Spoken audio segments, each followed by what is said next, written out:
Welcome into GoDuke.com, everyone. I'm Rebecca Fiorentino. If you don't recognize this person to my left, well, you can catch her on ESPN. This is Prim Siripipat, a former Duke tennis player here on campus. And last night, you had the unique opportunity of hosting the first ever ESPNW campus conversation right here on campus to talk about the transition of life after sports. How much of an honor was that for you? It was an absolute honor, and also I'm so passionate about the topic that I actually took the opportunity to speak with ESPNW and see if I could write my first piece ever in my entire career. And I think it's a really important topic because looking back at my career when I was here at Duke, you think you know what you're doing and you think that you have the tools, but looking back I realized how much it was really a struggle for me. So I think this is a great opportunity that not only needs to happen here at Duke, but throughout the entire country with female student athletes as well as male student athletes. But it seems as though it was received pretty well. And the best part about it was seeing all the student athletes walk away with a smile on their face and talk to some of the administrators, and it sounds like they got something out of it. I was there last night as well, and it was phenomenal. What were you hoping the biggest takeaway to be for last night for those young women? I would say just the confusion, the fear, the despair over not knowing what's going to happen next. I just really wanted for all of those worries to really I wanted to squash all of that and let them know that everything that they have inside of them is going to be sufficient in order to help them succeed through in the world, and they absolutely have the tools that they need to do just about anything that they want to do and to really achieve their dreams. That was just the biggest thing. And you yourself in your article, you can check it out on ESPNW.com. The transition, you coined it the pivot. Mm-hmm. And you played tennis your entire life. Mm-hmm. But when did you realize your passion was in television?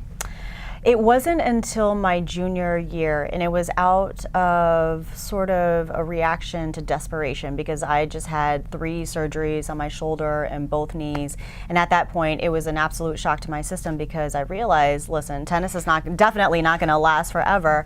And I really needed to seriously start looking at the next thing. And I was exploring all sorts of different things within the sports realm: physical therapy, orthopedic surgery, maybe sports communication and marketing. And it was thankfully thanks to one of my professors, Dr. Frank Bassett, who has been inducted into the Duke Sports Hall of Fame here. He has since passed, but he was a huge and instrumental person in my journey, and he was the one that gave me the idea when I did an independent study with him.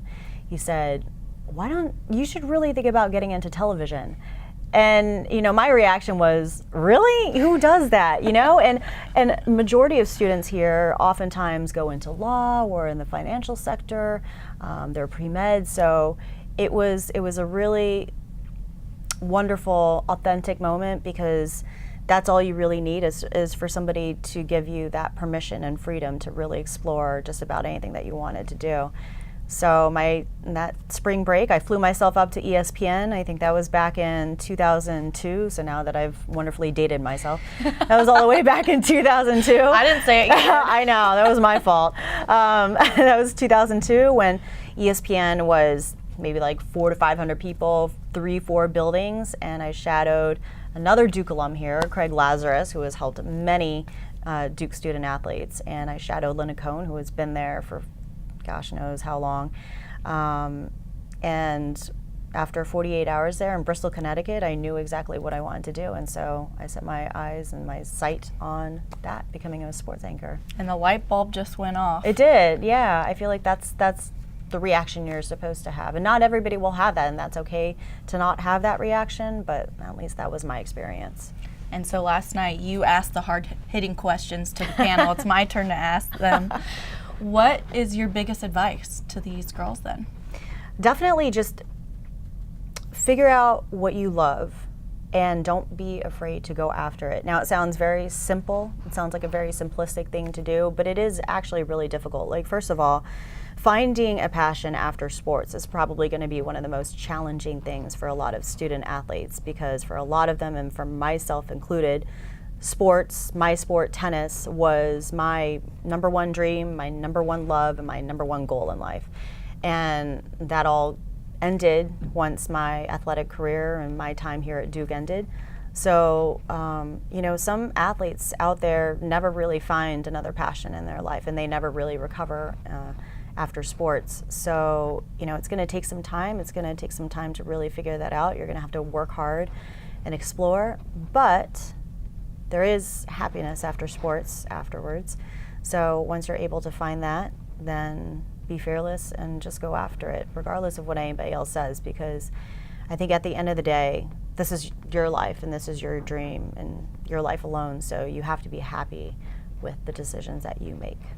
Wow. Good. So you have a great platform for that, and you're back on Duke's campus now. Yeah. What does this mean to you to come back, and tell me, what is one of your favorite memories from being back on campus? Well, coming back to Duke gives me goosebumps. I don't know if you can really see it, but I think the further removed I am from graduation and the older I get, the more appreciative I am of my time here, and I realize really how strong the Duke connection is. And I think that's what makes this institution and this university so special, is that everybody truly looks out for each other and they really love one another.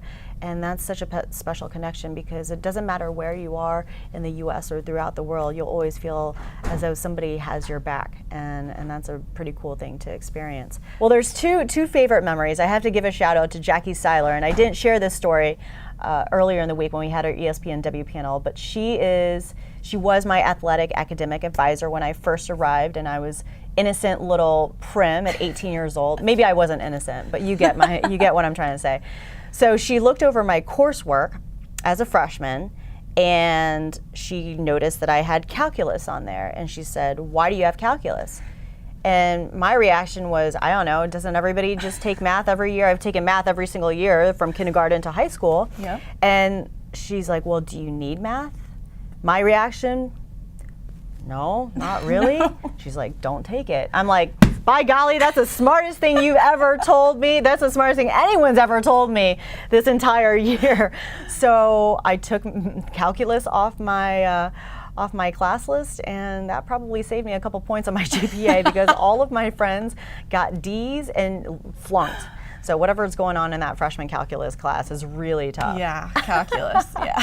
This is why I'm here today. Exactly. And then my second favorite memory, or maybe I would say this is probably my favorite memory, was when I was a freshman here, and we were 2 in the country, Wake Forest was 1 in the country. And we had some crazy streak. I'm going to get the numbers wrong, but it was some crazy streak where we had won 115 consecutive ACC regular season matches that spanned over 11 years. So we had never lost a single ACC regular season match in over a decade. And I was up 6-4, 4-3, and I was playing 6 on the lineup, and all the other singles matches had finished. So the crowd came over to me, and in good, true, freshman fashion, I completely choked. I was like a deer in headlights. I was up 6-4, 4-3, had the match in control, and I just couldn't handle it. So I choked, I lost, and that streak, it was in the Chronicle, it was all over the newspapers. Oh, no. And it was miserable. I actually sat in my dorm. I specifically sat in my dorm for the next week and really avoided coming out of my dorm. But, no.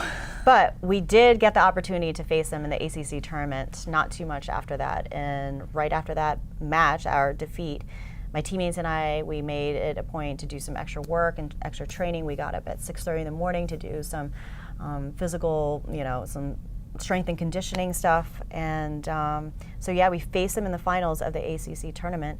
And we all faced the same people. I faced the same opponent, and I was up 6-4, 4-3, and this time I was able to close it out. Yep. So we got our revenge, and we ended up beating Wake Forest, and we won the ACC tournament.